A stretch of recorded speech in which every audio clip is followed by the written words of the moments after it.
ప్రధానంగా వచ్చేసరికి ఇప్పుడు లోకేష్ గారి పాదయాత్ర మళ్ళీ స్టార్ట్ చేయడం జరిగింది. సంబంధించినంత వరకు లోకేష్ గారు పాదయాత్ర చేస్తున్న సమయంలో జగన్ గారు చేస్తున్నటువంటి కుట్రలన్నీ బయట పెడుతున్నారని చెప్పి తెలుగుదేశం శ్రేణులు అంటున్నారు. దాని మీద మీరేమంటారు?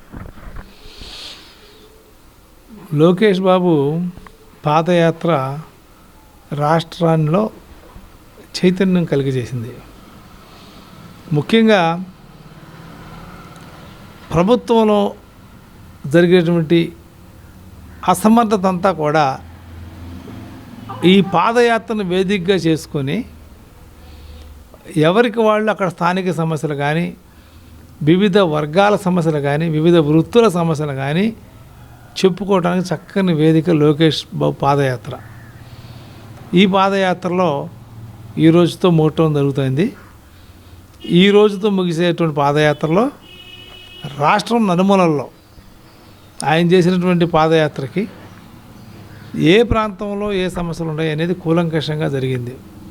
అట్లాగే అధికార పార్టీ ఏ రకంగా ప్రతిపక్షాలను వేధిస్తాయింది, ఏ రాజకీయ పార్టీలు మాట్లాడుకోకుండా నిరంకుశమైన పరిపాలన చేస్తూ ఉంది, ఇవన్నీ కూడా ఈ పాదయాత్రలో బహిర్గతమైనవి.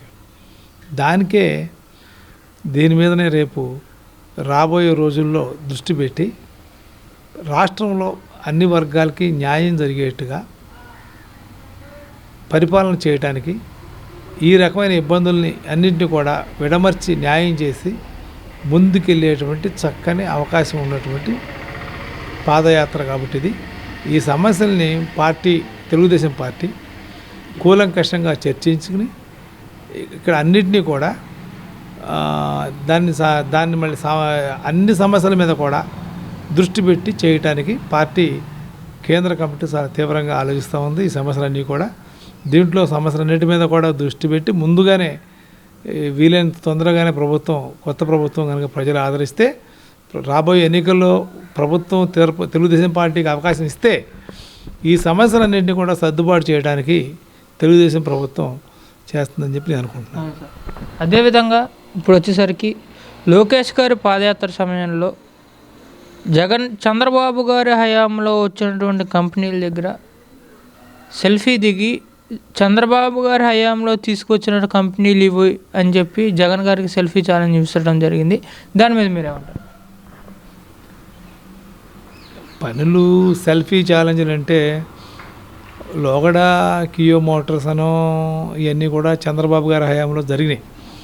ఇంకా చాలా పనులు జరిగినాయి. ఇటువంటి నిర్మాణాత్మక పనులు చేసినప్పుడు ఇవాళ సెల్ఫీ ఛాలెంజ్ చేసినప్పుడు మేము కూడా చేసామని చెప్పుకోగలిగితే నిజమేలే అని చెప్పి మేము కూడా అనుకునేవాళ్ళం. కాబట్టి మన హక్కు సెల్ఫీ ఛాలెంజ్ చేయటం, మనం వర్క్ చేసాం కాబట్టి.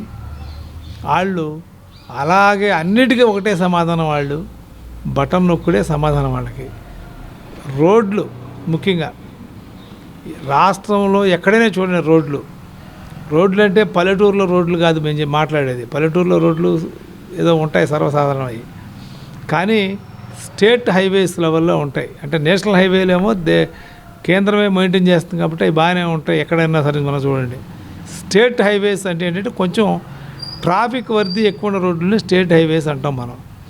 తర్వాత ట్రాఫిక్ ఉన్న రోడ్లు, వీటిలో కనీసంలో చూస్తే మా ప్రాంతంలో చూస్తే నేను 200 కిలోమీటర్ల వరకు R&B రోడ్డు స్టేట్ హైవేస్, కానీ ఈ చుట్టుపక్కలనే ఎక్కడెక్కడో రాష్ట్రంలో కాదు.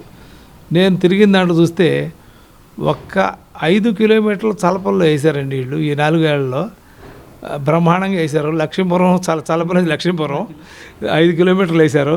మిగతా 190 కిలోమీటర్లు కూడా ఎక్కడా కూడా నాకు రోడ్డు వేయలేదు.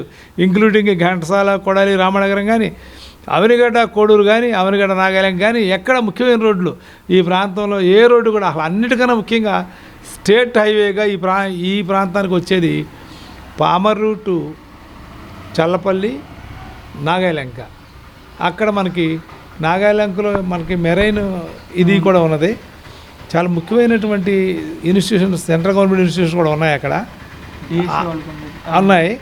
ఈ పరిస్థితుల్లో అసలు స్టేట్ హైవే రోడ్డు పామర్ నుంచి కొడాలి, చల్లపల్లి కూడా ఇవాళ మనం బస్సులు, లారీలు కూడా బొటాబొట్టిగా రాగలిగే పరిస్థితి కాదు.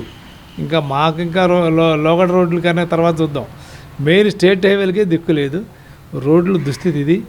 ఈ రకంగా మనకి పరిపాలన ఒక రోడ్లే కాదు. ఇందాక నేను రైతులు చెప్పాను. నేను ఒక అవగాహన, రేపేదో కొంచెం పోగు చేసేసి ఎకరానికి 1000 నొక్కేస్తే అదేమీ ఉపయోగం లేదు. మీరు ఈ రోజున రైతుకి మేము వడ్లు మేము కొంటామని భరోసాగా ఉండి కొంచెం చెడిపోయినా కూడా మేము కొంత చేయూత ఇస్తామనో ఇట్లా ఇందాక అనుకుంటే బాగుండేది. అట్లా ప్రతి దాంట్లో కూడా ఉద్యోగస్తులు కావచ్చు, లేకపోతే రైతులు కావచ్చు, చేనేత కార్మికులు కావచ్చు, గీత కార్మికులు కావచ్చు, ఇవన్నిటిలోనూ కూడా వీళ్ళు వైఫల్యం చెంది బటన్ నొక్కుడు మీదే ఆధారపడిపోయారని చెప్పి నేను అనుకుంటున్నాను. ప్రధానంగా చూసుకుంటే ఇప్పుడు వచ్చేసరికి పాదయాత్ర సమయంలో, లోకేష్ గారి పాదయాత్ర సమయంలో బాగా ప్రజలకు చేరువయ్యారని చెప్పి మీరు భావిస్తారా? బాగా ఎందుకంటే ఈ కొత్త ప్రభుత్వం 4.5 సంవత్సరాలు దాటిపోయింది. వాళ్ళకి దశల వారీగా నేను మద్యపాన నిషేధాన్ని అమలు చేస్తానని చెప్పి ఆయన ఆ రోజున జగన్ వాగ్దానం చేసి రావడం జరిగింది. నేను ఈ మద్యపాన నిషేధం దశల వారీగా చేయలేకపోతే ఓటు కూడా అడగనని చెప్పి చెప్పడం జరిగింది ఆ రోజున.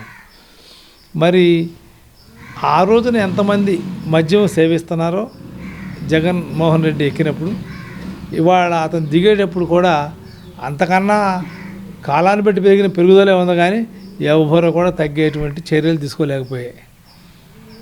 ఏదో రేట్లు పెంచాడు, రేట్లు పెంచితే తగ్గిపోతారని చెప్పి దాంట్లో మధ్యలో అనేకమైన బ్రాండ్స్ అవి కూడా ఏవేవో చేశారని చెప్పి తర్జుమాలు నానా ఇదిగా అలర్లు వచ్చినాయి, నానా తర్జుమాలు చేశారు. చివరికి కావాల్సింది ఏంటంటే నీకు మద్యపాన నిషేధంలో లోగడ కన్నా ప్రతి సంవత్సరం నిరుడు సంవత్సరం 100 మంది తాగితే 90 మందికి అందుబాటులో ఉంది, 80 మందికి అందుబాటులో ఉంది అనే పరిస్థితి వస్తే మేము కూడా సరే ఏదో ప్రయత్నం చేస్తున్నాడు, ఇది కొంచెం గట్టి పని కదా అనుకునేవాళ్ళం. ఇవాళ 100 మందిలో ఒక్కడు తగ్గక బాగా కాలాన్ని బట్టి పెరిగేదని పెరుగుతూనే ఉంది మద్యపాన నిషేధం. అట్లా అతను ఒకటి వాగ్దానాలు, అతను ఇచ్చిన వాగ్దానాల్లో అన్నీ కూడా రైతులకు ఇచ్చినా ఇంకోటికి ఇచ్చినా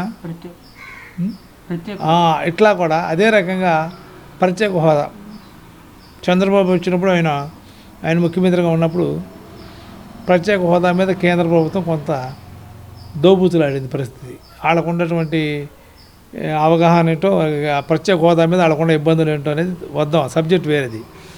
దోబూతులాడినప్పుడు చంద్రబాబు గారు కూడా దాన్ని కొంత గట్టిగా అడగడం జరిగింది. దాని మీద అక్కడితో ప్రభుత్వం ఈ లోపల దాని మీద తర్జుమా పడుతుండగా మళ్ళీ ప్రభుత్వాలు మారినాయి. చంద్రబాబు గారు ప్రభుత్వం ఉండగానే ఈయన జగన్మోహన్ రెడ్డి ఏమన్నా అంటే, నాకు అవకాశం ఎంపీలు ఇస్తే ఈ 25 మందిలో 20కి పైగా ఎంపీలు ఎక్కువ మంది నాకు ఇస్తే నేను మొట్టమొదట ఈ ఎంపీలు తీసుకెళ్ళి ప్రత్యేక హోదాకి అడ్డం పెడతాను, మీరు ప్రత్యేక హోదా అయిపోతే ఈ ఎంపీలతోనే మిమ్మల్ని నేను ఎదుర్కొంటానని చెప్పి అన్నాడు. తర్వాత అడిగితే మన ఎంపీలతో ఏ పని కాదు, వాళ్ళ ఫుల్ మెజారిటీ వచ్చింది బీజేపీ వాళ్ళకి. నేను అన్నమాట అయితే నిజమే, కానీ నా వల్ల కావట్లేదని చేతులు ఎత్తేసాడు.